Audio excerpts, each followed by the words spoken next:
வணக்கம், good morning, happy morning, wonderful morning. நம்மளோட விஷ்ணு இருக்காரு. இன்னைக்கு என்ன பேசுறாரு பார்ப்போம். எல்லாருக்கும் இனிய காலை வணக்கம். வணக்கம் சார். வணக்கம். சார், ஜென்ரலா ஒரு நாளைக்கு ஆஃபீஸ்க்கு வரும்போது ஒரு 10, 20 பேர பார்க்குறோம். கிளையண்ட்ஸ் அது இதுன்னு ஒரு 10, 20 பேர பார்க்குறோம். அவங்ககிட்ட எப்படி பேசிக்கா அப்ரோச் பண்றது? அந்த ரிலேஷன்ஷிப்பை எப்படி ஒரு மாரி பாதிக்காம அத அப்படி எப்படி மெயின்டெயின் பண்றது? அத எப்படி எடுத்துட்டு போறது? பேசிக்கா ஒரு ரிலேஷன்ஷிப்பை எப்படி மெயின்டெயின் பண்றது? ப்ரொஃபஷனலா? இதுக்கு என்னோட பெஸ்ட் எக்ஸாம்பிள் நான் சொல்றது ஒரு கண்ணாடி கடை. ம். இந்த கண்ணாடிங்கிறது ஒரு ஹை மார்ஜின் ப்ராடக்ட். ம். இது மாதிரி ஒரு ஹை மார்ஜின் கண் கண்ணாடி. கண்ணாடி கண்ல போடுற specs. Specs very high margin product. Okay. அதனால இதை ஃபஸ்ட்டு இதை ஆன்லைனில் விற்க ஆரம்பித்தாங்க. ஒரிஜினல்ஸ் அப்படிங்கிற புஸ்தகத்தில் கம்பெனி பேர் வார்பி பார்க்கர்னு. ம். அதை ஆன்லைனில் பண்ணாங்க. And very successful $1 billion valuation company அது. ம். அது ஏன்னா அதில் மார்ஜின் அவ்வளோ இருக்குது. இந்தியாவில் ஒரிஜினல் ஒன்றுமே கிடையாது. அதை பார்த்து காப்பி அடிச்சது தான் லென்ஸ்கார்ட்டு. ஆஹா. ரைட்டா? இது ஒரு ஹை மார்ஜின் ப்ராடக்ட்டு. அதனால தான் மற்றது இம்ப்ளோர்ட் ஆன மாதிரி லென்ஸ்கார்ட் இம்ப்ளோர்ட் ஆகலை. ம். ம். ம். நான் இதில் டைட்டன் ஐ ப்ளஸ் அப்படின்னு ஒரு டைட்டன் பிராண்ட் 20 வருஷமாக இருக்குது. ம். நான் இதை ஏன் உங்கள்கிட்ட ரிலேஷன்ஷிப்போட இம்பார்ட்டன்ஸுக்கு இது சொல்கிறேன்னா, நான் டாட்டா ப்ராடக்ட் வாங்காத ஒரே ப்ராடக்ட் இந்த டைட்டன் ஐ ப்ளஸ். ரத்தன் டாட்டாவே அவர் தோக்கடிச்சிட்டாரு. டைட்டன் ஐ ப்ளஸ் நான் வாங்கினதே கிடையாது. ம். அவங்க கடைக்கே போனது கிடையாது. நான் 18 வயசில் ஃபஸ்ட்டு 11th ஸ்டாண்டர்டில் ஃபஸ்ட்டு கண்ணாடி போட்டதுலேருந்து இன்னைக்கு வரைக்கும் 58 வயசில் கண்ணாடி போட்டது ம். ஒரே ஒரு கடையில் தான். நான் பெங்களூரில் இருக்கிறச்ச 2 வாட்டி வெள்ளை வாங்கியிருப்பேன். நான் பெங்களூரில் 6 வருஷம் இருந்தபோது 2 வாட்டி வெள்ளை வாங்கியிருப்பேன். ம். 58 வருஷமாக ஒரே இடத்துல நான் கண்ணாடி வாங்குறேன். இந்த ஒரு நான் டிஸ்கிரிப்ட் ஷாப் இன் லஸ். ம். அது பேர் ப்ளூ பிரதர்ஸ். ம். இப்போ அவரோட கடைசி பையன் ப்ளூ பேர்ட்ஸ் அப்படின்னு டயக்னலி ஆப்போசிட் லஸ் சிக்னல் பக்கத்தில் இருக்கார். ம். தாத்தாவே இனிமேல் முடியாது அங்கே போங்கன்னு அனுப்பிச்சிட்டாரு. ப்ளூங்கிற பேரில் மெட்ராஸில் அட்லீஸ்ட் ஒரு 25லேருந்து 30 கம்பெனி இருக்கும். அவரோட பிரதர்ஸு, ம். இவரோட ஃபேமிலி எல்லாருமே கண்ணாடி பிஸ்னஸில் தான் இருக்காங்க. ம். அவருக்கு 80 வயசுக்கிட்ட இருக்கும். இன்னும் இன்னைக்கு கடை வச்சுருக்காரு. இது எதுக்கு நான் உங்கள்கிட்ட சொல்கிறேன்னா, ஒரு கிளைண்ட்டை எப்படி ஹேண்டில் பண்ணணும்னு நீங்கள் அவர்கிட்ட தான் கற்றுக்கணும். இன்டர் ஜெனரேஷனல் ரிலேஷன்ஷிப் வச்சுருப்பார். இதில் என்ன பியூட்டினா, so the client will go and sell for him. பா இங்கே போப்பா, இவர் கரெக்டாக தான் சொல்லுவார் பாருங்க. And he will always put him in your place. அப்படி தான் அவர் பேசுவார். நார்மலாக நீங்கள் கண்ணாடிங்கிறது கேர்ஃபுல்லாக இருந்தீங்கன்னா பல வருஷத்துக்கு வாங்க மாட்டீங்க. ஆமாம் சார். ஒரு வாட்டி கண்ணாடி வாங்கிட்டீங்கன்னா நீங்கள் பல வருஷத்துக்கு வாங்க போகிறதில்ல. 10 வருஷம் கழிச்சு ரீப்ளேஸ் பண்ணிங்கன்னா பெரிய விஷயம். So it's very difficult product to sell. ஆனால் இந்த மனுஷன் என்ன பண்ணுவார்னா, நீங்கள் என்ன ரிப்பேர் கொடுத்தீங்கனாலும் அதை ஃப்ரீயாக பண்ணி கொடுத்துருவார். இந்த ஸ்க்ரூ போடுறது நான் சின்ன வயசில் நிறைய உடைச்சிருக்கேன். கோவத்துலலாம் உடைச்சிருக்கேன். when I was very younger ஏஜில் என்ன நீ பண்ணாலும் ரிப்பேர் ஃப்ரீயாக பண்ணி கொடுத்துருவார். அந்த காலத்தில் அவரே கிளாஸ்லாம் கிரைண்ட் பண்ணுவார். இப்போ கிரைண்ட்லாம் பண்ணுறதில்ல அவர். Okay. But I'll give you example. நான் ஒரு எனக்கு ரேபன் கிளாஸஸ் போட்டுக்கணும்னு ரொம்ப ஆசை. பவரில் இருந்தது. ஸோ நான் பவர்டு ரேபன் கிளாஸஸ் வச்சுருந்தேன். This is before it became popular in India. வெளிநாட்டிலேருந்து வந்தது எனக்கு. அதை ரிப்பேர் பண்ணுறதுக்கு நான் கொடுத்துட்டு மறந்து போயிட்டேன் அவர்கிட்ட. ஒரு 5 வருஷம் கழிச்சு அவர் கடைக்கு போகிறேன். அந்த கண்ணாடி எடுத்து கொடுத்தாரு. நான் வேறு எதுக்கோ போனேன். கண்ணாடியை விட்டு போயிட்டப்பா ரேபன்னு எடுத்து கொடுத்தாரு. அந்த கண்ணாடி விலை 20-25,000 ரூபா இருந்திருக்கும். நான் சொல்கிறது வருஷத்துக்கு கணக்குக்கு முன்னாடி, ஒரு 2 டிக்கெட்டுக்கு முன்னாடி சொல்கிறேன். 2000.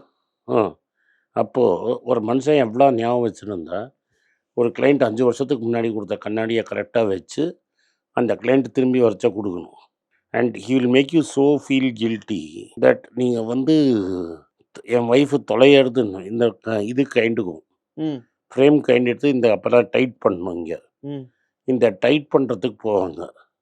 காசே வாங்க மாட்டார். அண்ட் நான் என்ன பண்ணுவேன், ஒரு habit of removing glass with one hand. ஆமாம், நான் கவனிச்சிருக்கேன் சார். இப்படி எடுக்கவே மாட்டேன்.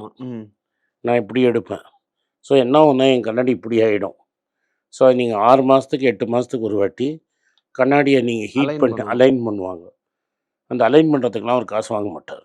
ஸோ என் ஒய்ஃபுக்கு என்ன ஆகும்னா, ஒரு 3 வருஷத்துக்கு 2 மாதம் 2 வருஷம் ஆயிடுச்சுன்னா அவங்களுக்கே கில்ட்டி ஆகிடும். ம். நம்ம இது இவ்வளோ யூஸ் பண்ணுறோம், இவர் வந்து காசு வாங்க மாட்டேங்கிறாரு. அவங்களுக்கு பிஸ்னஸ் கொடுக்கறதுக்கு. அது கண்ணாடியாவது வாங்கிடுவாங்க. அது மாதிரி என்கிட்ட வந்து ஒரு ஆள் 2 கண்ணாடி இருக்கலாம், என்கிட்ட ஒரு 4 கண்ணாடியாவது இருக்கும் இப்போ. ம். So he ones the entire family. எங்கள் வீட்டில் கண்ணாடினா அவங்க தான். அவங்க தான். ஸோ இந்த கலை, இந்த சைடு, இது it's a very difficult product to sell. ம். மோஸ்ட் கண்ணாடி கடை business will not last for long. இப்போ லென்ஸ் கார்ட்லாம் வந்துடுச்சு, ஈஸியாக அடிச்சு போயிடும். இது ஒரு சைடு இருக்கா. ம். இன்னொன்று வந்து மறைஞ்ச வசந்த், வசந்தன் கோ. வசந்தன் கோ ஓனர். ஒரு வாட்டி நானும் அவரும் ஒரே கட்சியில் இருந்தோம். அவர் இறந்துட்டார். அவர் பையன்லாம் எனக்கு ஃப்ரெண்டு. வசந்த் அண்ணாச்சி எப்படின்னா, அவர் ரொம்ப ஃப்ரெண்ட்லியாக கூப்பிடுவார். என்ன பண்ணிட்டு இருக்கீங்கன்னா, அண்ணாச்சின்னு சொல்லுவார். அண்ணாச்சி இது மாதிரி 2 ஏசி வாங்க போகிறேன்னு. ஏன் என்கிட்ட வாங்க மாட்டியான்னாரு. ஏதோ அமேசானில் போட்டுருவேன் அண்ணாச்சி, வந்துடும். ஏன் நாங்கள்லாம் கொடுக்க மாட்டோமா அப்படியா? சரி நீங்களே கொடுங்கன்னு அமேசானோட 500 ரூபாய்க்கு விலைக்கு ம். கம்மியாக போட்டு அவர் அமிச்சார். அதுக்கப்புறம் பல வருஷத்துக்கு நான் அதில் வாங்கிட்டு இருந்தேன். ம். ஸோ இது எப்படின்னா, even in a very competitive field you can buy it from somebody only based on relationship. ம். நீங்கள் ரிலேஷன்ஷிப்பை எப்படி மெயின்டைன் பண்ணுறீங்கிறதுனால ம். உங்களுக்கு ரிப்பீட் பிஸ்னஸ் வரும். அங்கே தான் மிஸ் பண்ணிடுறோம். ஆமாம். இப்போ இந்த டிரைவின் விட்டாங்க. ம். பழைய டிரைவின் உட்லண்ட்ஸில் நான் போனேனாலே அவங்களுக்கு தெரியும் ம். நான் என்ன சாப்பிடுவேன்னு. ஏன்னா அப்போ தான் சேல்ஸ் எல்லாம் அங்கே தான் மீட்டிங் நடக்கும். ம். நான் என்ன சாப்பிடுவேன்னு அவனுக்கே தெரியும். அவன் கொண்டு வந்து வச்சுருவான் டேபிளில். நான் ஆர்டரே பண்ண வேண்டாம். ம். ம். நான் சொல்கிறது 1990. அது மாதிரி மெட்ராஸில் வந்து ஒரு இட்டாலியன் ரெஸ்டாரண்ட் இருந்தது, ம். மவுண்ட் இதில் பெசன் நகரில். ஸோ அங்கே இன்னும் இருக்குது. ம். அங்கே என்னை சர்வ் பண்ணிட்டு இருந்த கிருஷ்ணன்னு ஒரு சர்வரை எனக்கு நல்லா தெரியும். ம். அவரை இந்த வாட்டி நான் மதுரையில் போய் பார்த்தேன். மதுரையில் அவர் வந்து ஈவெண்ட்டில் வந்து என்னை பார்த்து, நான் உங்களை சர்வ் பண்ணுற கிருஷ்ணன், உங்களுக்கு அந்த ரெஸ்டாரண்ட்டில் சர்வ் பண்ணேன், வாவ். உங்களுக்கு ஞாபகம் இருக்கான்னாரு. ஒரு சர்வருக்கும் ஒரு கிளைண்ட்டுக்கும் அவ்வளோ ரிலேஷன்ஷிப் மெயின்டைன் பண்ண முடியும்னு அந்த காலத்தில் தேவர் தேர்.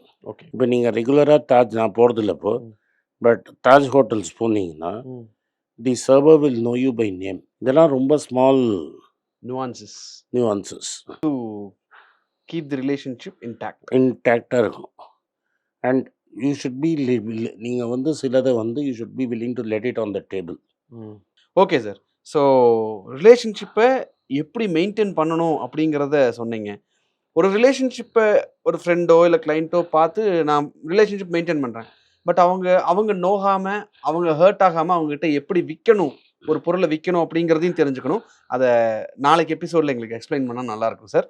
Thanks for sharing your wisdom. நன்றி. இந்த வீடியோ நீங்கள் பார்த்து உங்களுக்கு பிடிச்சிருந்தா இந்த வீடியோ உங்கள் ஃப்ரெண்ட்ஸ்கிட்ட அனுப்புங்க, ரிலேட்டிவ்ஸ்கிட்ட அனுப்புங்க, அவங்கள அதை பார்க்க சொல்லுங்கள்.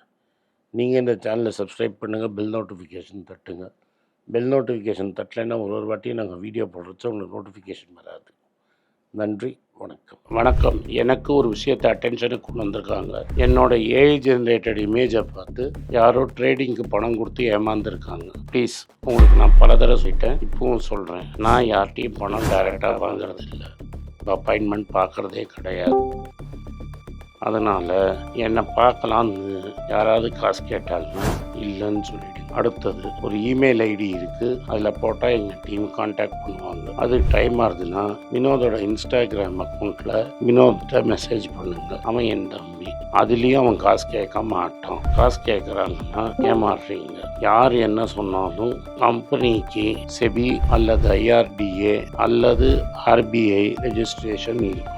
இந்த 3 ரெஜிஸ்ட்ரேஷனில் ஏதாவது இருந்தால் தான் உங்களோட பணத்தை நீங்கள் கொடுக்கணும். நீங்கள் இன்கேஸ் ஆஃப் இன்சூரன்ஸ் டைரெக்டாக இன்சூரன்ஸ் கம்பெனிக்கு தான் கொடுக்கணும். இன்கேஸ் ஆஃப் ட்ரேடிங் நீங்களே புரோக்கர்கிட்ட போட்டு ட்ரேட் பண்ணணும். மியூச்சுவல் ஃபண்டும் கம்பெனிக்கு தான் கொடுக்கணும். த்ரூ எக்ஸ்சேஞ்சு நீங்கள் வாங்கிக்கலாம். இதெல்லாம் எதுக்கு நான் உங்களுக்கு சொல்கிறேன்னா, யாரையாவது சொல்கிறாங்கன்னு நம்பி ஏமாறாதீங்க. உங்களுக்காக நான் ட்ரேட் பண்ண முடியாது, அது இல்லீகல்.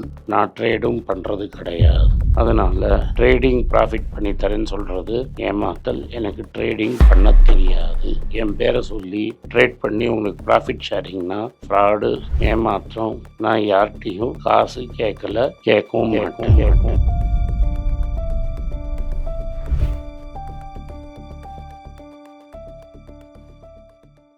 உங்கள் பேராதரவுக்கு மிக்க நன்றி. நான் டோட்டலாக 5 புஸ்தகங்கள் எழுதியிருக்கிறேன். 3 வந்து ஆங்கிலத்தில் எழுதியிருக்கிறேன். அதில் 2 வந்து தமிழாக மொழிபெயர்த்துருக்காங்க. ஸோ டோட்டலாக 5 புஸ்தகம் ஆச்சு. இந்த 5 புஸ்தகத்துக்கு ஹார்ட் காப்பி வேணும்னா நீங்கள் கீழே இருக்கிற வாட்ஸ்அப் நம்பருக்கு மெசேஜ் அனுப்பிச்சிங்கன்னா எங்கள் டீம் உங்களை கான்டாக்ட் பண்ணுவாங்க. இந்த 5 புஸ்தகங்கள்ல 3 புஸ்தகம் வந்து கிண்டலில் இருக்குது. அமேசானில் கிண்டலில் வாங்கணும்னு ஃபீல் பண்ணுறவங்க நேராக கிண்டலில் வாங்கிக்கலாம். தமிழ்லேயே யாராவது ஃபைனான்ஸ் நியூஸ் படிக்கணும்னு ஃபீல் பண்ணிங்கன்னா தயவுசெஞ்சு moneypage.com விசிட் பண்ணுங்கள்.